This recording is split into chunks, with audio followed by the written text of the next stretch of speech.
नमस्कार, आप देख रहे हैं मेड इन इंडिया और आपके साथ मैं हूं अनुया यादव। आज के शो में खास बात होगी ओके क्रेडिट की।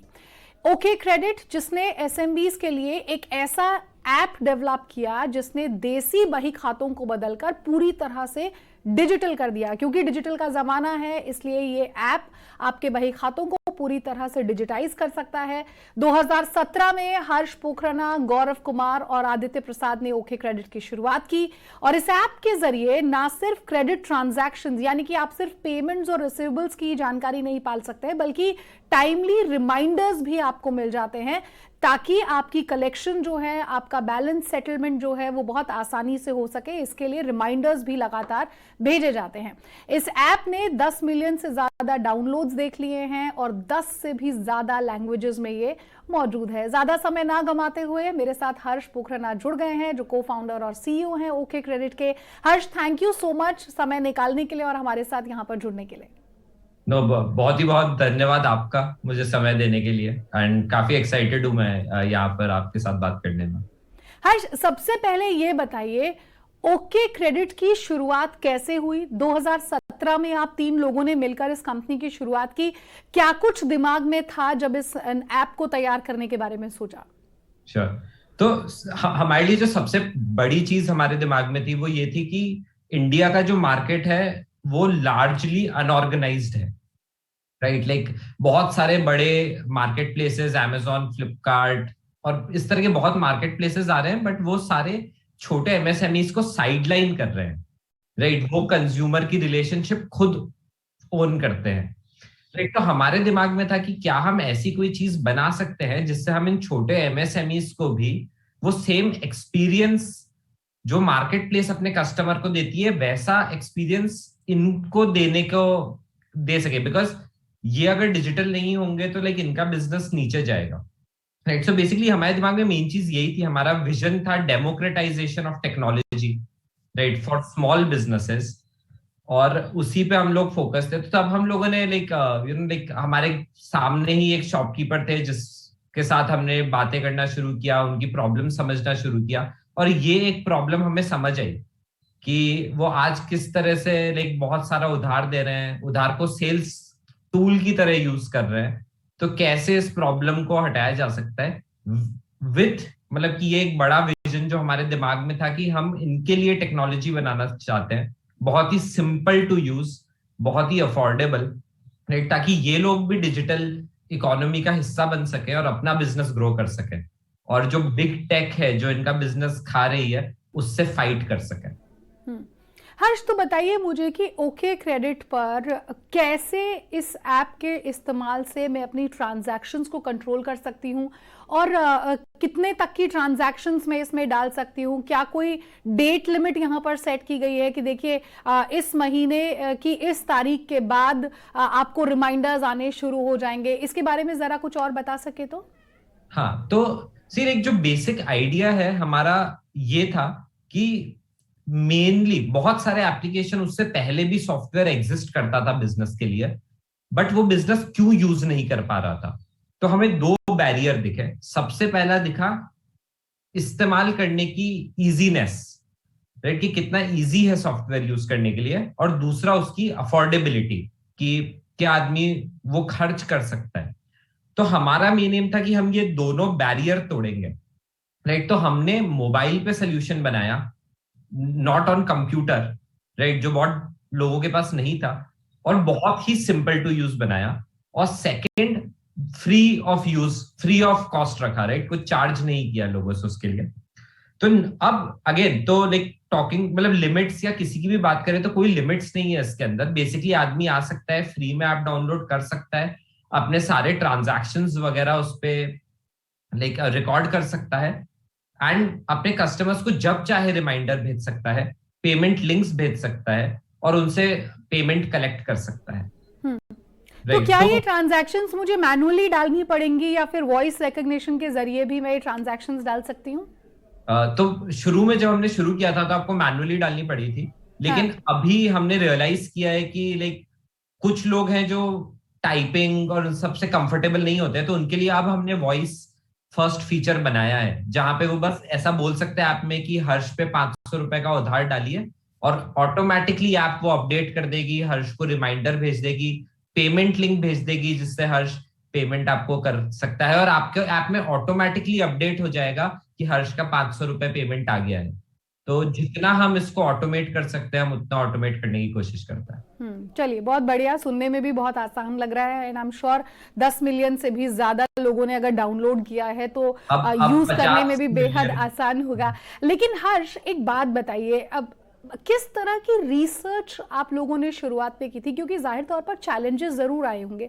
आपका बिजनेस बहुत ज्यादा पुराना नहीं है, सिर्फ 4 साल हुए हैं जब आप मार्केट में आए हैं, लेकिन चैलेंजेस इस तरह के छोटे स्टार्टअप के लिए कुछ ऐसे होते हैं जिनसे पार पाना बहुत मुश्किल हो जाता है, क्योंकि आपके पास उतना पैसा भी नहीं होता है बिजनेस में डालने के लिए। तो देख, एक तो मैं बस ये बोलना चाहूंगा कि 10 मिलियन वाला नंबर थोड़ा पुराना हो गया है, अब हमारे ऐप के डाउनलोड्स 50 मिलियन तक पहुंच गए हैं जी। और कॉन्ग्रेचुलेशंस उसके लिए। आपकी वेबसाइट से मुझे ये नंबर मिला तो मुझे लगा कि शायद ये 10 मिलियन वाला आंकड़ा जो है ये सिर्फ इतना ही है, लेकिन बहुत बहुत शुभकामनाएं आपको। 50 मिलियन बहुत ही बेहतरीन नंबर है इतने कम समय में। जी। और दूसरा मतलब बहुत सारे चैलेंजेस आए। मैं आपको बताता हूँ कि जो सबसे शुरू में हमें चैलेंज आया था, पहला आया था हमारा यूजर इंटरफेस का चैलेंज, राइट। हम लोगों ने अपना पहला ऐप बना दिया, जैसे हम कंफर्टेबल थे अपना मोबाइल यूज करने में, लेकिन जैसे ही हम अब उसे अपने सामने वाले किराना स्टोर के पास लेके गए, उसको कुछ समझ नहीं आया कि मेरे को कैसे यूज करना है। और हमारे ऐप की सबसे बड़ी चीज है कि स्टोर का ओनर तो यूज कर ही पाना चाहिए, साथ साथ एम्प्लॉय भी यूज कर पाना चाहिए, क्योंकि जब ओनर दुकान पे नहीं है तब एम्प्लॉय बही खाता मैनेज करता है।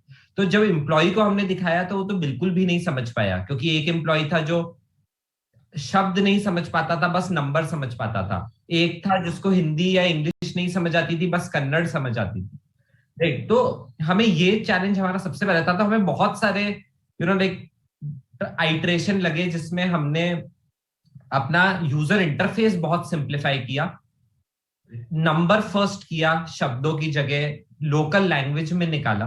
तो ये हमारा सबसे बड़ा चैलेंज था। दूसरा हमारा सबसे बड़ा चैलेंज था वो था ट्रस्ट, राइट। कि दुकानदार हम पे भरोसा नहीं करता था कि यार भाई तुम्हारा ऐप कल को गायब हो गया, राइट, तो क्या होगा? तुम्हारा ऐप सही कैलकुलेट करता है या गलत कैलकुलेट करता है? तुम्हारा डेटा कल को गायब हो गया तो मैं क्या करूंगा?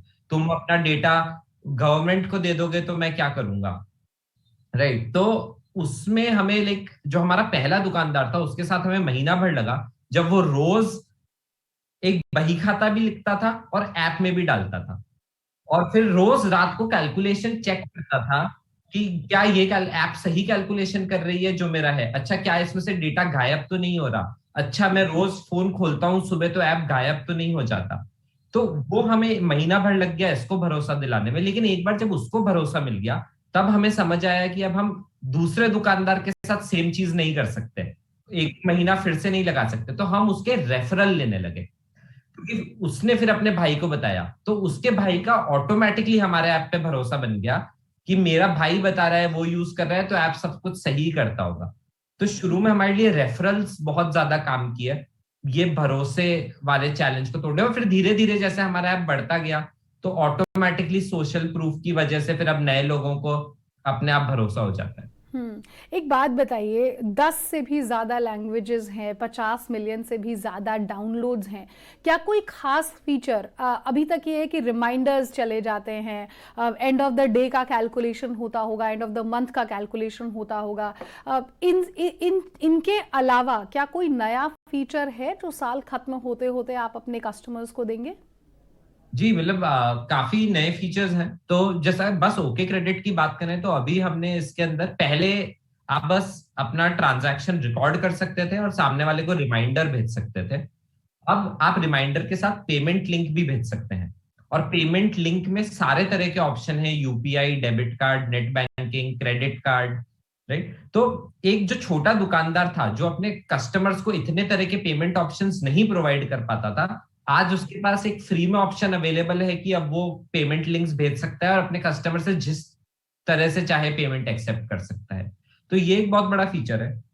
दूसरी चीज है कि अब बिकॉज हमारे पास इतने सारे यूजर्स हैं और उनका इतना सारा विजिबिलिटी है हमें कि वो इतने कस्टमर के साथ करते हैं, तो अब उसके बेसिस पे हमने उन्हें लोन्स देना चालू किया है, क्योंकि हमें समझ आया कि लाइक वर्किंग कैपिटल एक बहुत बड़ा प्रॉब्लम है स्मॉल बिजनेसेस का।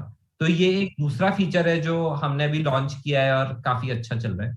इसके अलावा हमने 2 और ऐप बनाई है, एक ओके स्टाफ और एक ओके शॉप, राइट। तो ओके शॉप क्या करता है कि आपको आपका डिजिटल स्टोर फ्रंट देता है, लाइक आपकी वेबसाइट, कि आप किसी को भी लाइक व्हाट्सएप पे, इंस्टाग्राम पे, फेसबुक पे अपनी वेबसाइट भेज सकते हैं, जिससे बंदा डायरेक्टली आपसे बिना आपकी दुकान पे आए सामान खरीद सकता है, राइट। तो एक ये ओके शॉप है, और ओके स्टाफ है जिसमें आप आराम से अपने सारे एम्प्लॉइज की अटेंडेंस, पेरोल वगैरह मैनेज कर सकते हैं। अरे बहुत ही बढ़िया, बहुत ही, मतलब एक ही ऐप डाउनलोड कीजिए और आपके कम से कम 3 से 4 काम जो है वो चुटकियों बजाते यहाँ पर हो जाएंगे। कंपनी के फ्यूचर प्लान्स के बारे में जानना चाहूँ, सिर्फ 2-3 साल नहीं बल्कि आने वाले 5 सालों में आखिर में ये समझना चाहूंगी कि कंपनी का क्या कुछ टारगेट है और कैसे आप अपने कस्टमर बेस को बढ़ाने के लिए क्या कुछ कदम इस समय पर उठा रहे हैं। जी, तो हमारा सबसे बड़ा जो टारगेट है, जो सबसे बड़ा विजन है, वो यही है कि हमें ये छोटे बिजनेसेस को इतना डिजिटली केपेबल बनाना है कि वो बड़ी कंपनी से लड़ सके, राइट, और उनका बिजनेस वो ना खा पाए, राइट। तो आज वो खुद से नए कनेक्शंस ढूंढ सकें, खुद से नए सप्लायर ढूंढ सकें, खुद से नई चीजें ढूंढ सके, क्रेडिट की अवेलेबिलिटी हो जाए। तो हम पूरा इकोसिस्टम बनाना चाहते हैं जिसमें वो एक डिजिटल लाइक केपेबल हैं और बड़ी कंपनियों से लड़ पा रहे हैं। ये हमारा मेजर विजन है, और आगे जाते जाते इसी तरह के हम और एप्स बनाते रहना चाहते हैं, जिससे हम उनके बिजनेस को और डिजिटाइज कर सकें, उनको नए सप्लायर्स से कनेक्ट करा सके, उनको नए क्रेडिट के सोर्सेस से कनेक्ट करा सके, उनको नए कस्टमर्स से कनेक्ट करा सके और उनका बिजनेस डिजिटाइज करा सके। चलिए, बहुत बहुत शुक्रिया आपका हमें यहाँ पर समय देने के लिए। मेरी पूरी टीम की तरफ से आपको ढेर सारी शुभकामनाएं, और नए फीचर्स के साथ और कस्टमर फ्रेंडली एप्लीकेशंस के साथ आप यहाँ पर बाजार में उतरे। बहुत बहुत शुक्रिया। और मेड इन इंडिया के इस हिस्से में हम बात करने जा रहे हैं फाइनेंसपियर की। तो आखिर क्या है फाइनेंसपियर, किस तरह की सर्विसेज कंपनी प्रोवाइड करती है, ये आपको बताएंगे सुनीत गजभिये, जो कि को फाउंडर है फाइनेंसपियर के, हमारे साथ सीधे यहाँ पर जुड़ गए हैं। सुनीत, सबसे पहले तो बहुत बहुत शुक्रिया हमारे साथ इस शो का हिस्सा बनने के लिए। आप खुद सरल भाषा में हमारे दर्शकों को बताएं कि आखिर फाइनेंसपियर क्या है।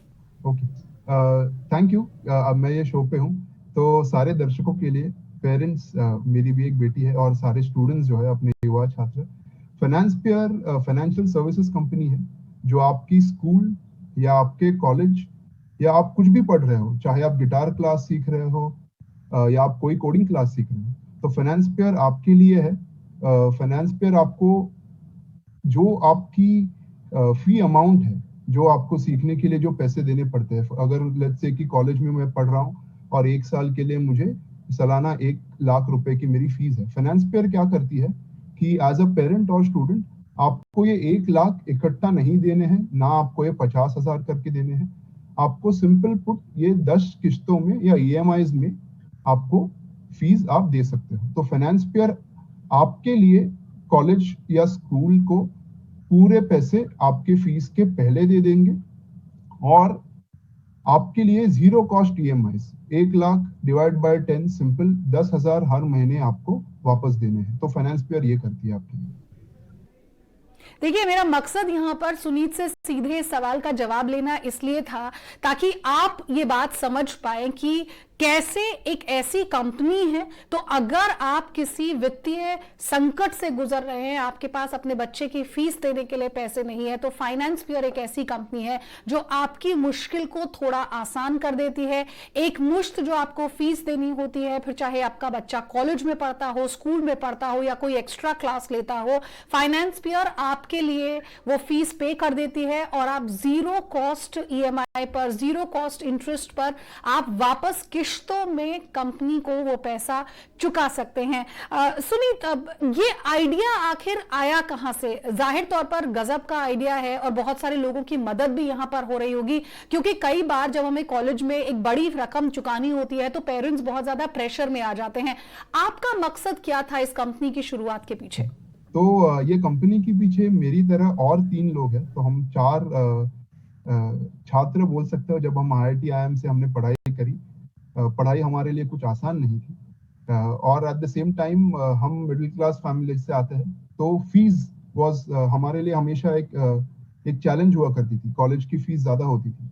आजकल ये हो गया है कि अपने इन इंडिया अपनी कंट्री की एजुकेशन इम्प्रूव होते जा रही है। ऑन वन साइड अलग अलग बोर्ड्स है, इंटरनेशनल बोर्ड्स आ रहे हैं। स्किल सिर्फ अभी इंजीनियरिंग और डॉक्टर वाला जमाना नहीं है, बहुत नई नई चीजें हैं हिस्ट्री में, आर्ट्स में, कल्चर में जो हम सीख रहे हैं, तो ये बहुत अच्छी बात है। बट एक जगह पे जो फीस की कीमत है, जो the total amount of the fees, वो बढ़ते जा रही है, वो कम नहीं हो रही है। और जाहिर है कोविड में ये और दिक्कतें आ रही है स्टूडेंट्स को और पेरेंट्स को। तो जब हमने ये कंपनी बनाई फाइनेंसपियर, तो हमारा प्रॉब्लम बहुत सिंपल था कि अब इंडिया में एजुकेशन की क्वालिटी बढ़ते जा रही है, बट क्वालिटी बढ़ने से दिक्कत सॉल्व नहीं होती है। प्रॉब्लम है कि क्या पेरेंट्स और स्टूडेंट्स के पास कोई माध्यम है जिससे वो उपलब्ध कर पाए, एंड वो सबसे अच्छी पढ़ाई जो उनकी ड्रीम कॉलेज है या कोई ड्रीम स्कूल है वहां पे वो सीख पाए। जब मैंने अपनी इंजीनियरिंग करी तब था कि क्या पापा मैं ये कॉलेज में जा सकता हूँ, मम्मी क्या कॉलेज में जा सकता हूँ, कि हम वो सवाल हमेशा मुझे चुभता था। और हम ये चाहते थे कि ये सवाल हर स्टूडेंट, हर पेरेंट को हम आंसर कर पाए कि नहीं, आज आप अपने बच्चों को, बेटियों को जहां सिखाना है सिखाओ, फाइनेंसपियर है जो आपकी फीस की प्रॉब्लम सॉल्व कर देगी। तो यहीं से वो आइडिया स्टार्ट हुई। तो पहले हमने देहरादून में और नॉर्थ दिल्ली में 1-2 स्कूल्स के साथ काम करना चालू किया, and after that like a viral सबको ये चीज बहुत पसंद आई। तो आज फाइनेंसपियर इंडिया के हर कोने में है, एंड 7 से 8 हजार इंस्टीट्यूशंस के साथ हम काम कर रहे हैं। बहुत ही बेहतरीन थॉट के साथ आपने कंपनी की शुरुआत की सुनीत। लेकिन इस समय जो दर्शक आपको सुन रहे हैं टीवी पर, वो ये समझना चाहेंगे कि कैसे मैं आपकी सर्विसेज को अवेल कर सकता हूं। मैं एक पेरेंट हूं, अगर मैं फाइनेंसपियर के साथ जुड़कर मैं चाहूं कि आप मेरे बच्चे की फीस भरे, तो कोई प्रोसेस, किस तरह का प्रोसेस है, क्या कुछ यहाँ पर रिकमेंडेशंस आपको चाहिए होती है, कैसे ये पूरा प्रोसेस फॉलो होता है? अच्छा, तो बहुत ही आसान है। आजकल आपको अगर कोई पेमेंट करनी है तो आपके पास पेटीएम है, गूगल पे है, भारत पे है, there are many other apps. तो फाइनेंसपियर आपको बस ऐप डाउनलोड करनी है, या आप फाइनेंसपियर के वेबसाइट पे जा सकते हो, और आपको वहाँ पे आपको बस ये बताना है कि आपके बच्चे कौन से स्कूल या कॉलेज में है, या आप खुद कौन से कॉलेज में पढ़ाई कर रहे हो, and that's as simple as that. फिर जो प्रोसेस है, उसके बाद फाइनेंसपियर टीम आपके साथ जुड़ेगी और आपकी जो फीस है वो कॉलेज या स्कूल में जमा कर देगी। ठीक है, एक बात बताइए मुझे सुनीत, आपके मुताबिक या जितना भी आप इस बिजनेस में रहे हैं, जो की चैलेंजेस हैं एजुकेशन सेक्टर के, other than paying this fees, quality जरूर इंप्रूव हुई है, लेकिन उस तरह से महंगाई भी बढ़ी है और एजुकेशन महंगी भी हुई है। इसके अलावा किस तरह के चैलेंजेस आप देखते हैं एजुकेशन सेक्टर में? 2 साल पहले जो चैलेंजेस हमें दिख रहे थे और वर्सेस आज जो चैलेंजेस है एजुकेशन सेक्टर में, उसमें जमीन आसमान का फर्क है। आज मेजॉरिटी बच्चे सारे स्कूल और कॉलेजेस में उनको ऑनलाइन पढ़ना उनकी एक नेसेसिटी बन गई है। पहले ऐसा नहीं था। So now access to infrastructure, laptops, internet, ये सारे बेसिक चीजें हो गए जो पहले जरूरत नहीं थी। पहले आप बैग उठाओ, बुक्स उठाओ, कॉलेज में जाओ, पढ़ाई करो। अभी वो प्रॉब्लम कोविड के टाइम पे तो और बढ़ गई है। प्लस सीखना over a digital medium is become the new challenge. As I said, पढ़ाई करना टीचर के लिए भी उतना ही डिफिकल्ट है और बच्चों के लिए भी उतना ही डिफिकल्ट है।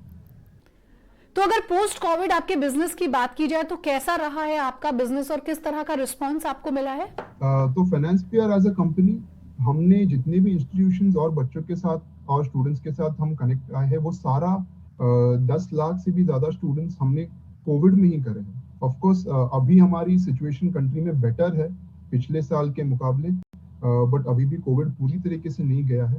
और at this hour schools, colleges और बच्चों की ये ज़रूरत बन गई है, और इसकी वजह से हम 2019 में अराउंड 100-200 इंस्टीट्यूशन के साथ काम कर रहे थे। फिर 2020 और 21 अभी हम ऑलमोस्ट 30 लाख स्टूडेंट्स तक को हम रीच कर पा रहे हैं। और सुनीत, देखिए, क्योंकि आप अब पैन इंडिया अपनी सर्विसेज देते हैं, अगर मैं टियर 2 टियर 3 सिटीज की बात करूं तो वहां से किस तरह का रिस्पांस आपको मिल रहा है? क्योंकि छोटे शहरों में कहीं ना कहीं पर पैसे की थोड़ी तंगी रहती है, जब किसी बड़े कॉलेज की फीस आपको देनी होती है, तो वहां से किस तरह का रिस्पॉन्स आपको मिला है? तो टियर 2 टियर 3 सिटीज, तो सिर्फ मेट्रोज नहीं, वहां से भी हमें बहुत ज्यादा रिस्पॉन्स मिला है। क्योंकि और एक चीज है कि हम जब फीस भरते हैं बच्चों के लिए, तो हम उनके लिए एक कॉम्प्लीमेंट्री इंश्योरेंस भी देते हैं कि कोविड में अगर पेरेंट्स को कुछ हो जाता है तो वो बच्चों की फीस हम स्कूल या कॉलेज में as part of the insurance हम पूरी तरीके से वापस कर देते हैं। तो टियर 2 टियर 3 सिटीज, जैसे आज अगर मैं बोलूँ तो इंडिया में टॉप 10 अगर मेट्रोज छोड़ो तो उसके अलावा 60 मोर सिटीज, तो 60 सिटीज ऐसी है टियर 2 और टियर 3 में जहाँ हम काम कर रहे हैं। और सुनीत, क्योंकि स्टार्टअप इकोसिस्टम जो है पूरा का पूरा वो काफी तेजी के साथ देश में आगे बढ़ रहा है, हर रोज यूनिकॉर्न्स जो हैं, स्टार्टअप यूनिकॉर्न्स, वो भारत से आप देखते भी हैं, उनकी लिस्ट दुनिया भर में दिखाई भी देती है। ऐसे में आपका जो बडिंग एंटरप्रेन्योर्स है उनके लिए क्या मैसेज है, और किस तरह के चैलेंजेस आपने जो शुरू में फेस किए थे उनसे आपने कैसे पार पाया? तो ये सही समय है सबके लिए जो चाहते हैं कि वो दुनिया में कुछ चेंज ला पाए। हमारी तरह जो लोग हैं जो देश में रह के अच्छा करना चाहते हैं, ये सही समय है। Because internet as a service India में टियर 2 टियर 3 हर जगह पहुंच रहा है। 4G 5G, इसकी वजह से कनेक्टिविटी है कस्टमर्स के साथ, वो डिजिटल हो रही है। तो स्टार्टअप्स के लिए सही समय है। B2C space, e commerce space और फिनटेक और सॉफ्टवेयर, ये इंडिया में ऑफ कोर्स टॉप 3 एरियाज है जहाँ पे आप सोच सकते हो अगर आपको कुछ करना है तो।